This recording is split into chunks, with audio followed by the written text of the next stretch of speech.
Welcome. The bell saves me having to say too much at the beginning. Welcome.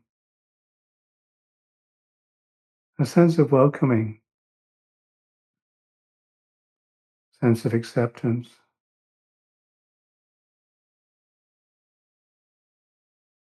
sense of gathering,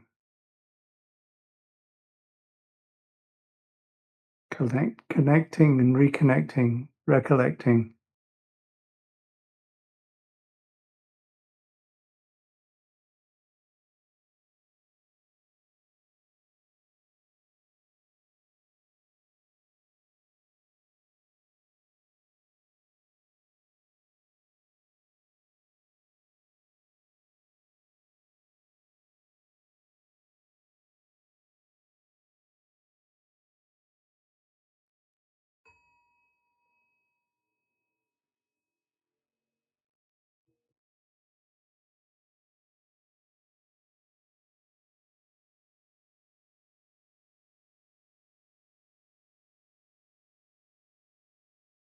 Sense of safety and acceptance, helpful.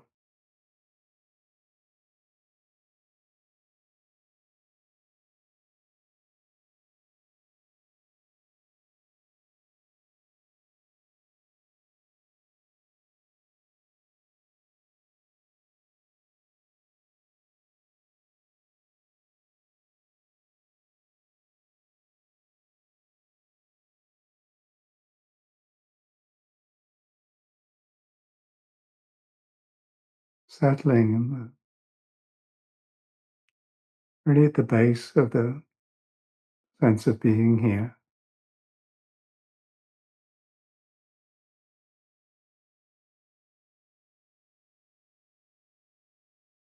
These suggestions,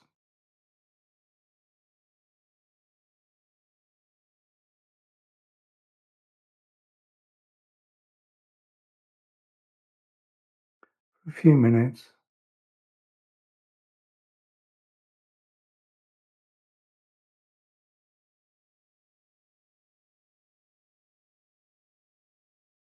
eyes open or closed, camera on if you wish, quiet, stillness.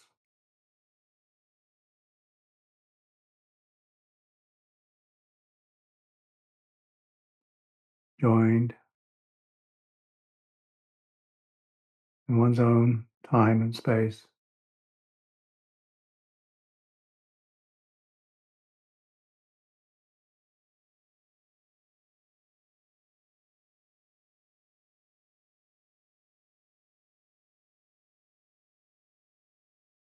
This here, this now, this sense,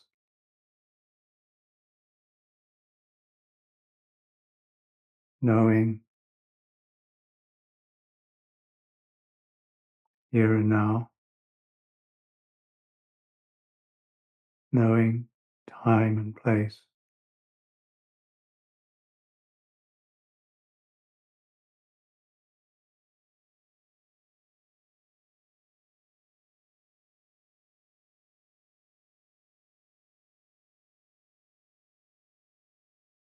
The body, energy,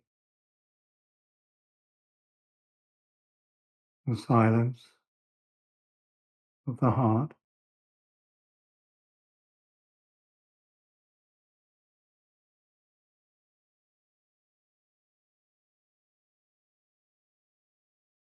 The spaciousness,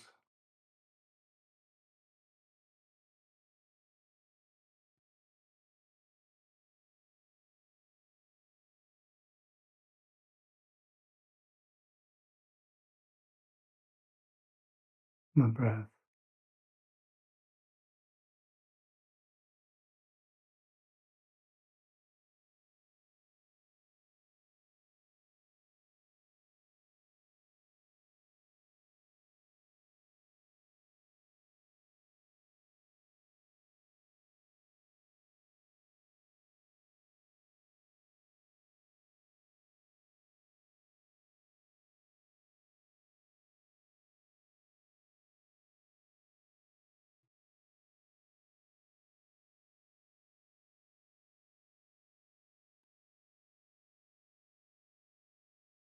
the rhythm of the breath,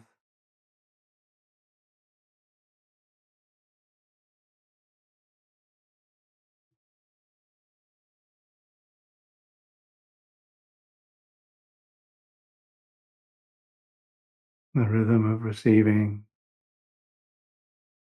releasing, slowed down in the breath.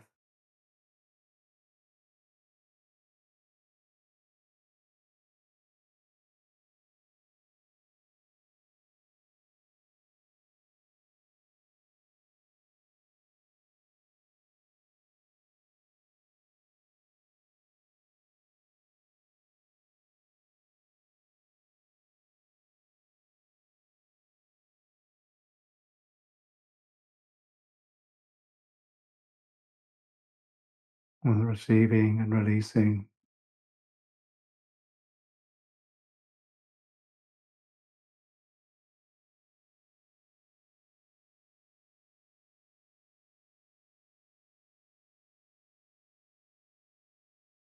and whole of the experience,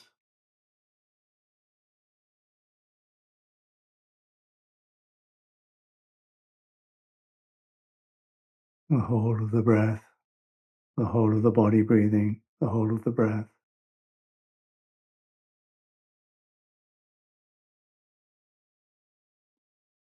The abdomen rising on the in-breath, falling on the out-breath.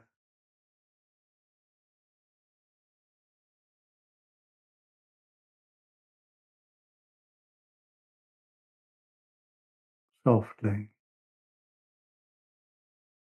safely, trusting this knowing.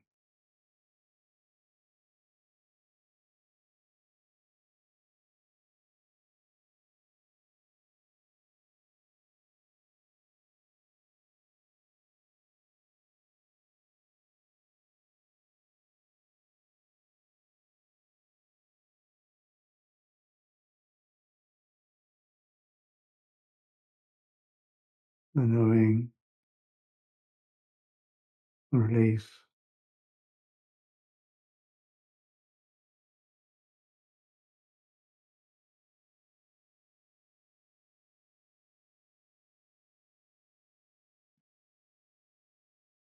and the place, the time, now and here.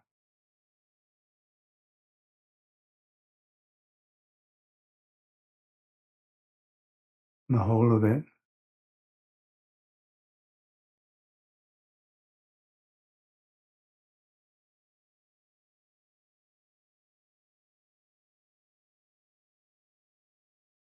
received, accepted, welcomed,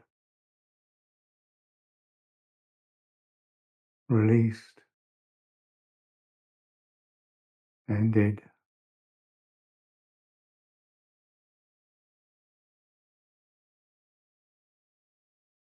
just known.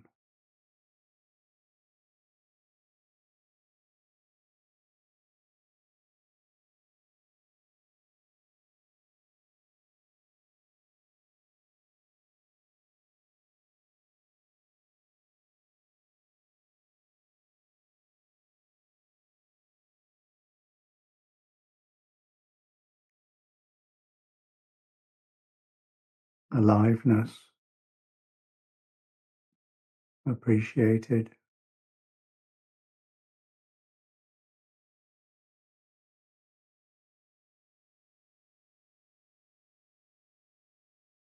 sensitivity,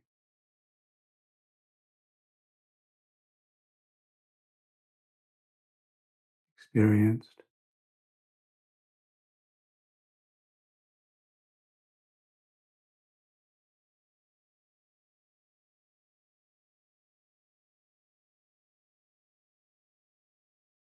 knowing, trusted,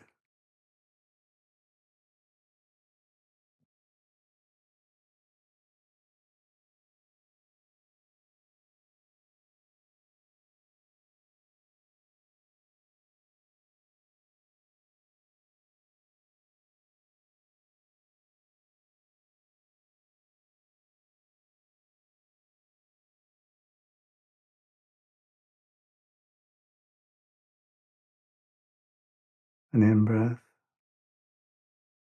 an out-breath, a steady silence,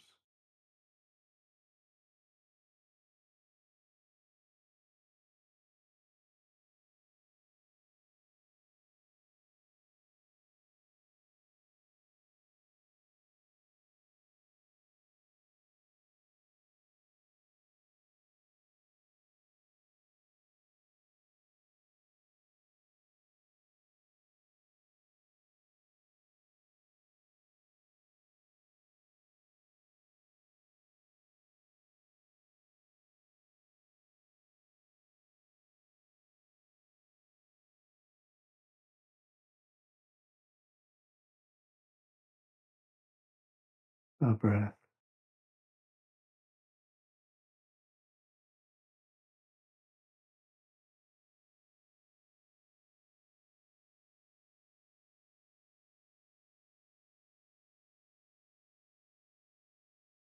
received, released,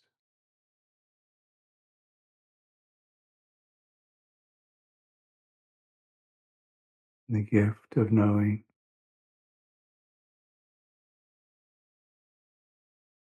received, released.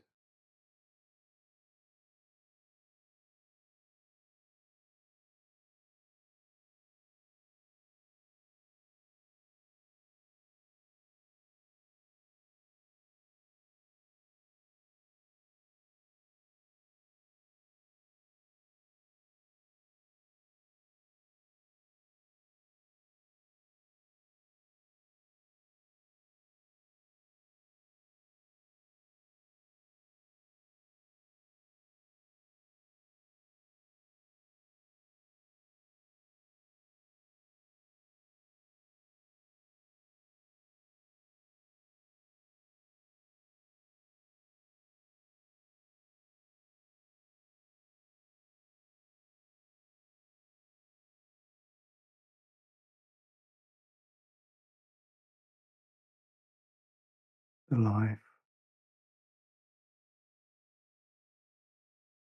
known,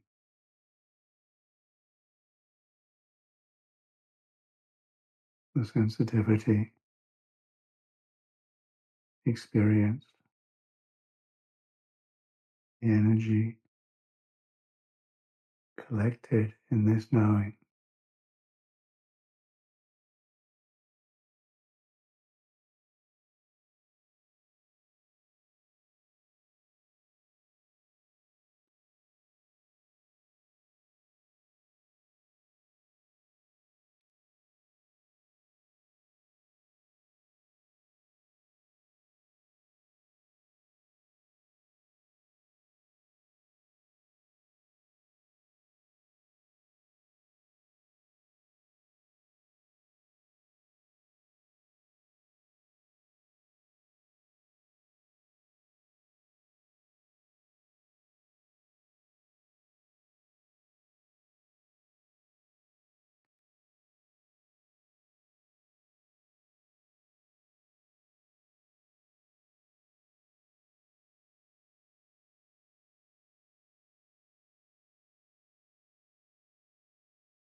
The breath of this moment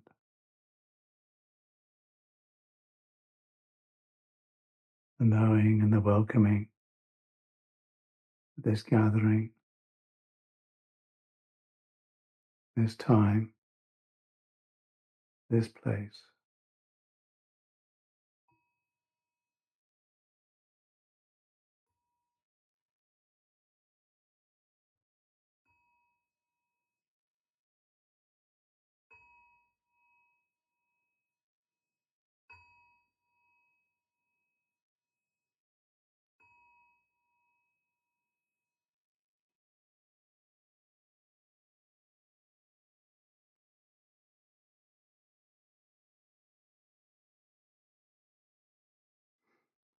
Allowing the settling,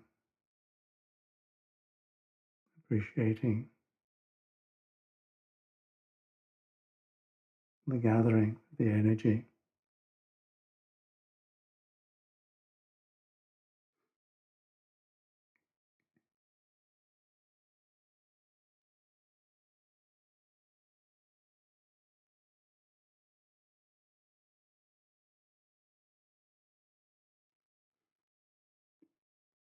We're all going to die.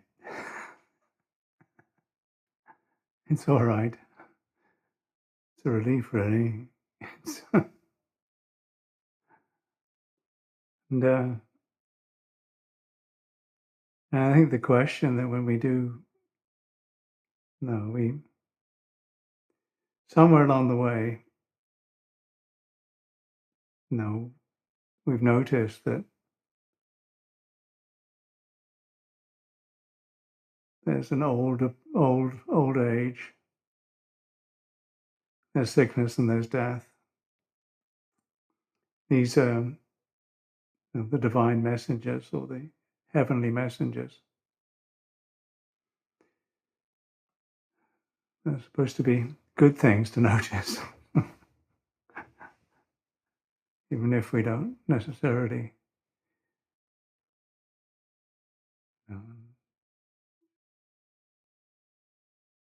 because the tendency is to try to ignore them or whatever, because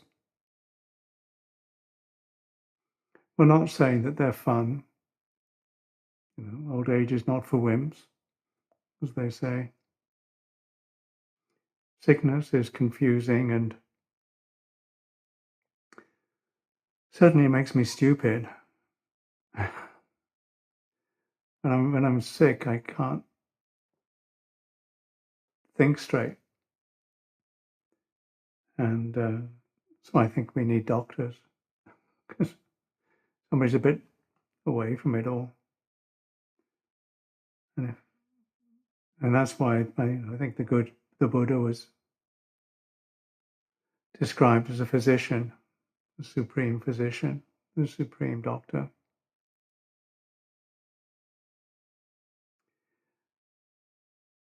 And because he offered something that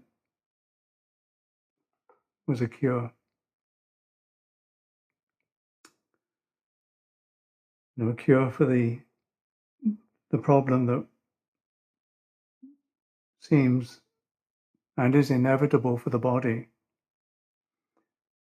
death. That was the big question that set him off on the whole quest, was why is there death? What is it? What is it that dies? What is it that gets? And what is it? And is there that which doesn't die?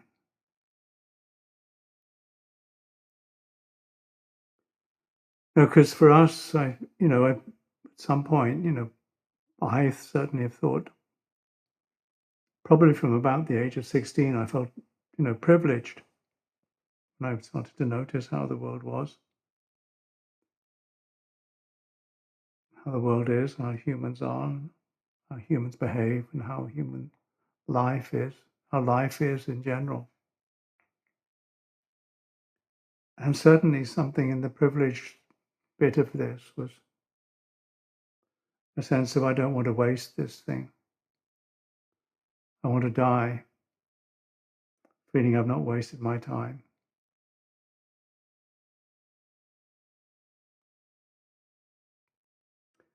And that's in the reflections for those who seek or see the danger in endless, aimless wandering, which is one of the definitions of a bhikkhu, one who sees the danger in endless, aimless wandering. Yes, it does mean beggar as well. So it's one who accepts what's offered. And that's a good, accepts fully what's offered and is content with what's offered.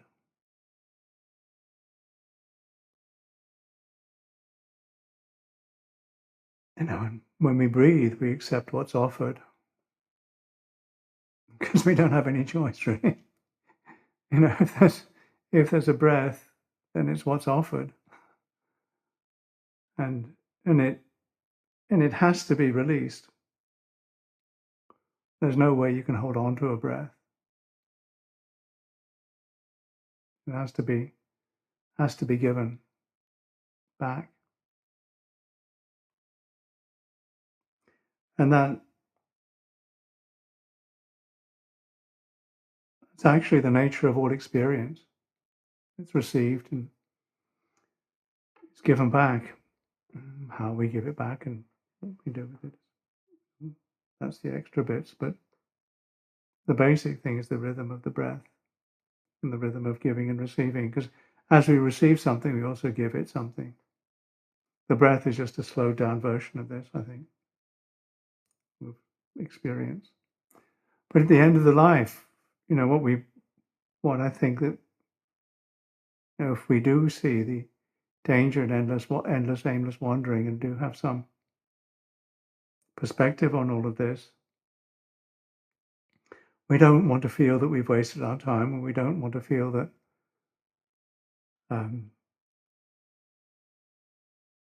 we have a lot to feel ashamed of.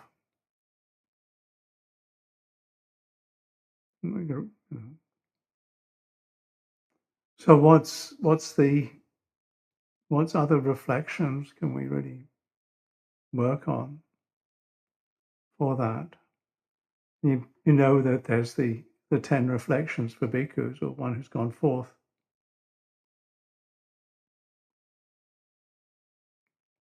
And they begin with this first, they end with that sense of, I do not, at the end of my life, may I not, may my spiritual companions not find fault, so that at the end of my life I need not feel ashamed when questioned by my spiritual companions.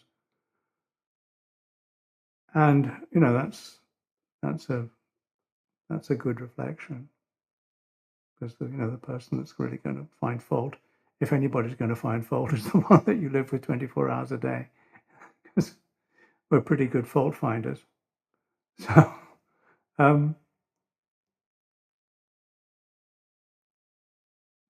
the way to, the beginning of this one, or the beginning of I am no longer living according to worldly aims and values. So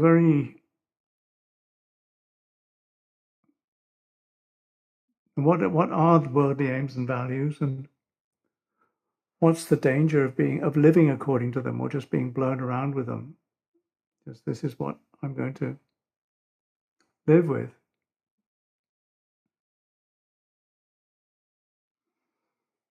And it's good to know, because that's what we tend to get blown around with, is the sense of wanting gain and fearing loss. At every level, the wanting of gain and fearing loss, material things.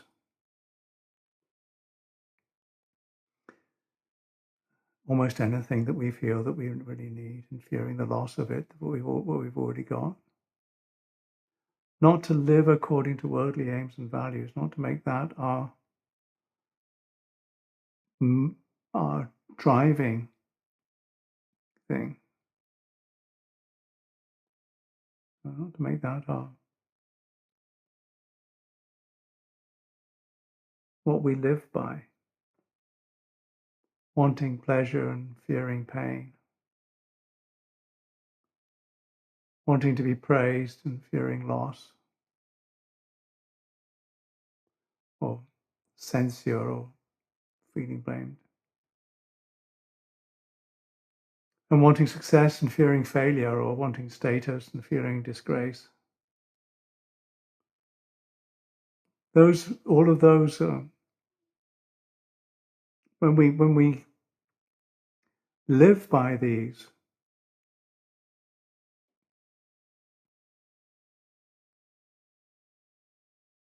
we're just going to get blown around.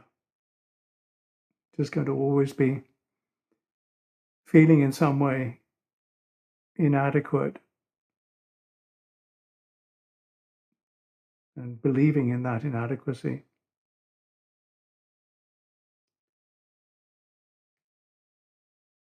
It's an interesting, because that's what it's not to say that praise isn't pleasant and blame is painful, even when it's justified.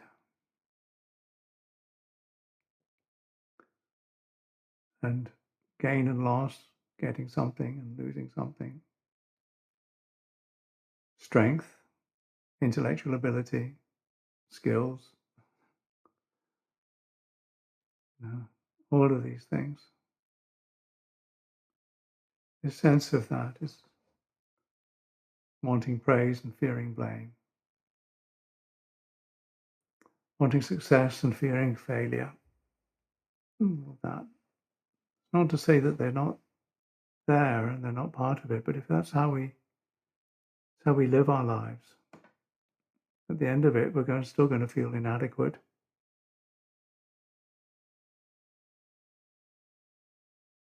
As if we do the best we can in the moment. Do I delight in solitude or not? There's this thing that we do a lot in this dressed like this particularly, but also in the monasteries generally, we bow. And this is a very peculiar thing, but I was reminded of it again today, because why do we bow 3 times? And yeah, and I can certainly remember saying to myself, I'm never going to bow. And it's a long time ago, but and I can certainly remember bowing not for the first time, but I can remember really feeling the sense of what it means to bow. And Rinpoche Cha saying, when he saw how the Tibetans bow from standing up, going down and then down and lying flat, saying, well, that's a really good bow. Because, we do quite a small posture. Yeah, we call it bowing as well, which is a bit strange, because bowing is something that you do at the end of a stage play where you just bend and the ladies curtsy. But no, this is prostrating, which sounds almost too strong. It's some sort of medical something, but it's a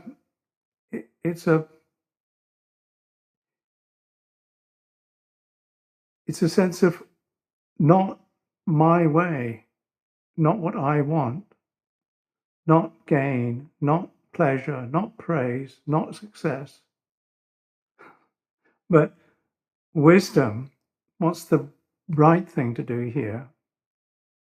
What is happening here? What is this experience now? What is it? And what's the truth? Wisdom of the Buddha, awakening, and the truth. the Dhamma, that which is always true, that which is outside of time,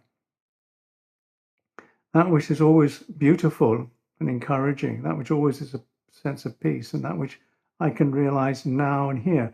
Because, if you don't want to wind up thinking at the end of your life you've wasted your time, delighting in solitude, delighting in the solitude of this moment, because this is what we have. This now, this here. The rest, gosh, we don't know. All sorts of memories, all sorts of stories about this person, that person, this thing, that, and then all the sorts of ideas about the future, which is completely unknown. We just do not know what the future is. The future is the unknown. We're extremely fortunate right now, right here, but we just don't know what's going to happen next. There are occasions and places where that becomes really strongly known to us. So, wisdom, truth is what we bow to. Not my way, but the wisdom of what's the right thing, what is happening here. What is the peace? Where's the peace? What's it beautiful here? And virtue. Virtue is our refuge. What's a beautiful thing to do in society now? What's a virtuous thing? It's not it's not about morality so much as what will invigorate and bring virtue to this society. What's a beautiful way of behaving internally and externally, thinking, speaking, acting. When we bow, that's what we're saying. That's the gesture that we're reminding ourselves of. Our refuge is the triple gem, the Buddha, the Dhamma, and the Sangha. We bow to the Buddha, we bow to wisdom. When we bow to the Buddha, we bow to the Dhamma. The Dhamma is, when it's realized, the Buddha is realized. And the expression and that which upholds the Dhamma, that which preserves the Dhamma, is virtuous behavior in society. The sort of the sense that, hey, this is a beautiful way to behave. This is something that can encourage. This is something that can be demonstrated in this human realm. Wisdom, truth, and virtue, the Buddha, Dhamma, Sangha. The bowing is about that.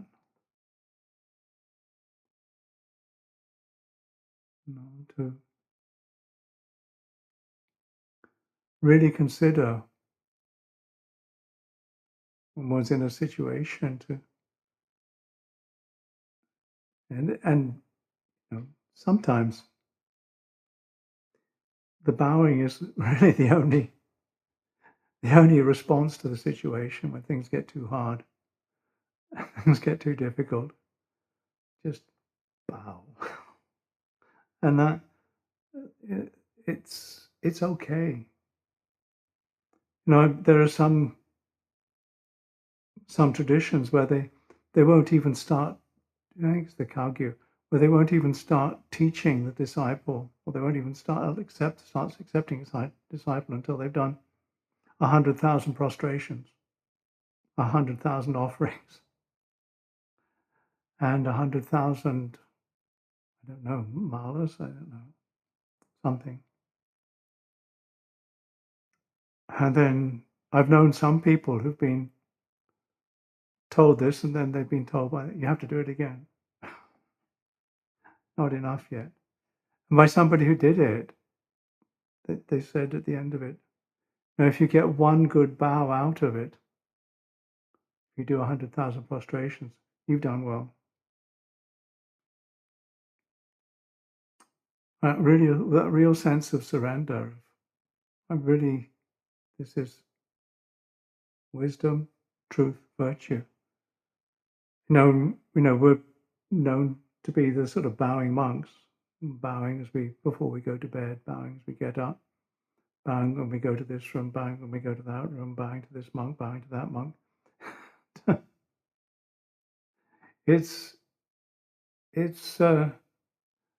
It's plenty of opportunities to remember that we're no longer living according to worldly aims and values, that there's this moment to delight in. And so at the end of our lives, not because the body's going to die, because what is it? Why do we die? That was the question that Lord Buddha asked, of course. Because we're born. Because we're born. And what is death other than ignorance and insensitivity? Insensitivity.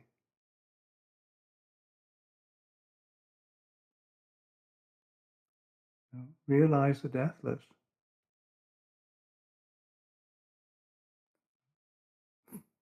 Which isn't ours, and it's not the body.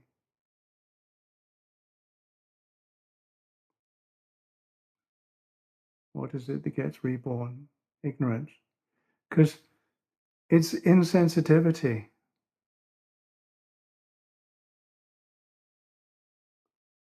Not knowing the insensitivity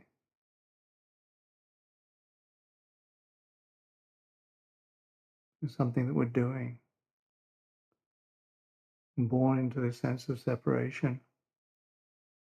Not sensitive to this moment. This now, this here, this knowing. Not sensitive to the Dhamma. Not behaving in ways that actually support that.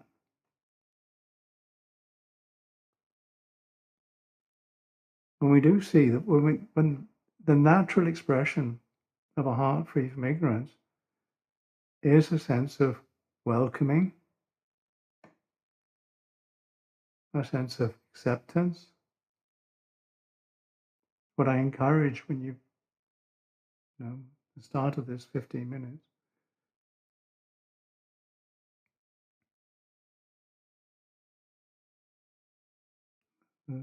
from that also a sense of wishing to do something so that there's less suffering. So structure where there's a sense of safety and openness, not causing more stresses and strain. And then a consciousness awareness. This is the opportunity. This is the now. This is the here.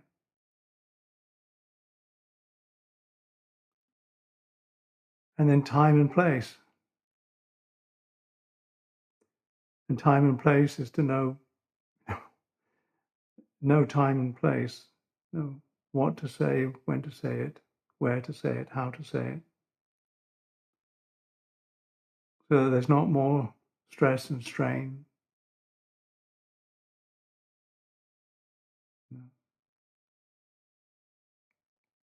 So the monastery's in the heart. And usually in the monasteries, people try to behave in a way that is beautiful, speak in a way that's beautiful, think in a way that's beautiful, think of the others in the monastery in a way that's beautiful. That's what these things are supposed to do. Encourage that.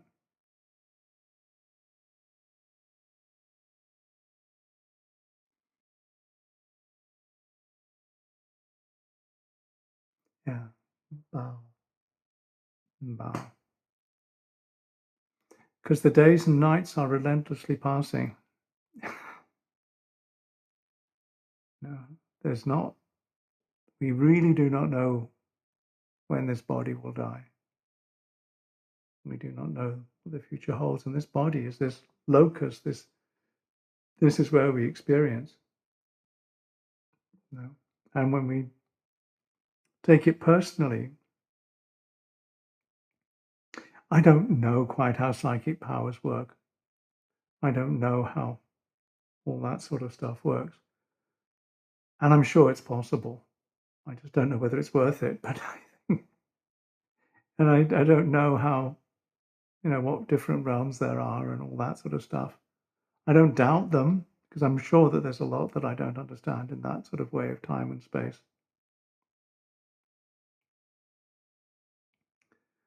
But this particular thing here and now is really, really uncertain, really fragile. It's, 72 now, and I've heard too many stories about death that's just happened like that. And there's too much of that now for me to think that, all the plans that I make are somehow sure. And that's okay. It's not that I don't make plans. It's not that I don't try to figure things out, but within a context of, well, what's the right thing to be doing and saying now? Oh, I shouldn't make any plans because all plans are uncertain. Well, that's another sort of plan, isn't it? It's make plans carefully. Have aspirations. Put the effort in. Remember what you tend to aim, what you're aiming for, and work out how to get there. The roads to success. Have aspirations. Put the effort in. Remember what they are, and work out how to reach it. Don't be driven by that. Be driven by play, praise, fear. It's not that there's, success is great, praise is great, pleasure is fine, gain is fine,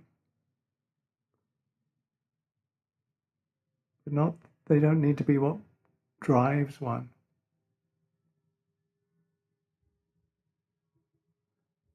So that's the ideas for now that I've offered. And if there are questions, please let me know. And if it's any help, fine. But you can write your questions for now. That'd be better, easier. Then I can reply. And if there are none, never mind.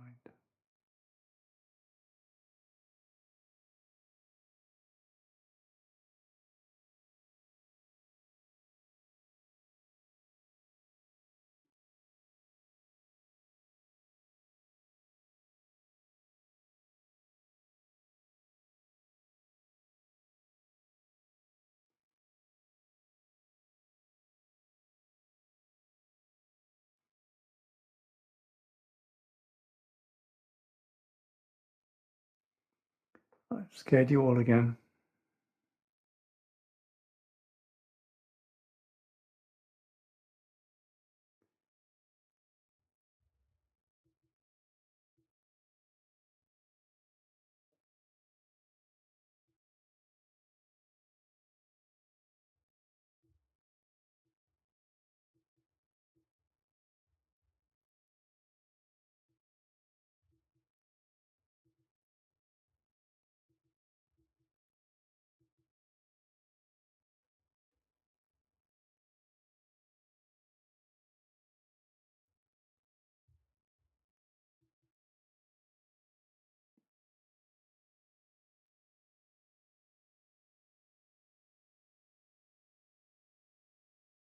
The one vow that, can I say more about the one vow that's the right one? I think it's, I don't know, I was talking to this person who had done these 100,000 vows. They said that it took about 3 months of work to do, which is, quite a lot of the times I say, if you do something, you find something helpful, do it for 3 months. And I don't know the one vow that's the right one. I didn't really ask her. I did know somebody else who was told, as I said, was told by his teacher to go back and do it all again. I think 3 times, and I'm not sure whether they was then still accepted. But the sense of, I think we often, as we bow so often, sometimes we just do it very perfunctorily. The sense of really giving it an occasion, sense of not my way, but an interest in the moment of what's the wise thing to know here, what's the true thing that can be realized, and what's the virtuous thing that can be practiced in this moment. So those are the prostrations. And then you've heard about the people who do 3 steps and 1 bow, or the people who bow all the way to from here to there.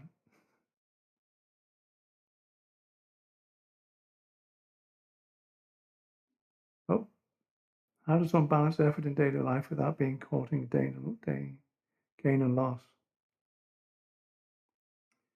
There's nothing wrong with gaining. There's nothing wrong with success. There's nothing wrong with praise and status and success.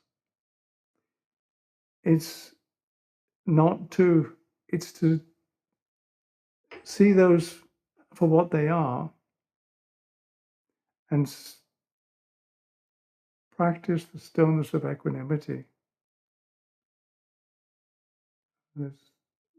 You've heard the old story of the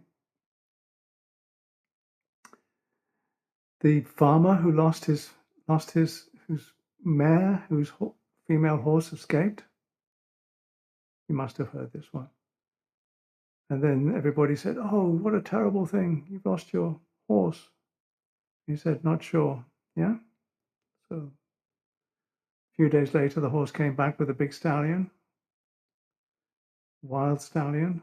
"Oh, wow! Your mare's brought back a stallion. Wonderful." The farmer said, "Not sure." And then his son got on the stallion and tried to break it to make it tame. And the stallion threw him off, and the son broke his leg. And everybody said, "Oh, terrible, terrible! The son's broken your leg. Such a loss." And the farmer said again, "Not sure." And then the warrior lord's army came round and took every able-bodied person to take them off to the war, but because the son's leg was already broken, they couldn't take him. Oh, what fortune! Yeah. So it's not sure. Every gain, every loss is not sure. Yeah, and to just have that sense of recognizing it's not sure. Appreciate when you can, but don't get caught in it. It's that, and it's still fine. But you're not living according to, I have to get this. If I don't get this, it's going to be the end of the world. Yeah, that's when it's blowing you around. Rather than, this one of the phrases that somebody said, I think was, you have to learn not to be turned by the world, but to turn the world. Yeah, It's, it's that sort of sense of it's not to rise to every occasion, so that it's not you're not defeated by it. You're not the slave to it. Yeah. That's so you don't jump too up, go too down. So the balance is the sense of the refuge is the knowing. The refuge is the knowing. What's the wise? Where's the wisdom here? What's the truth here? What is the expression of the truth here? What's the beautiful thing here?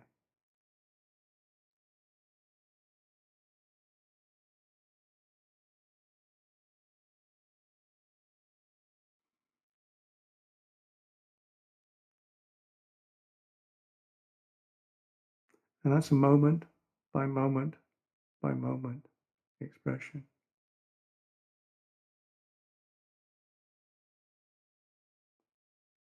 So maybe that's enough for now.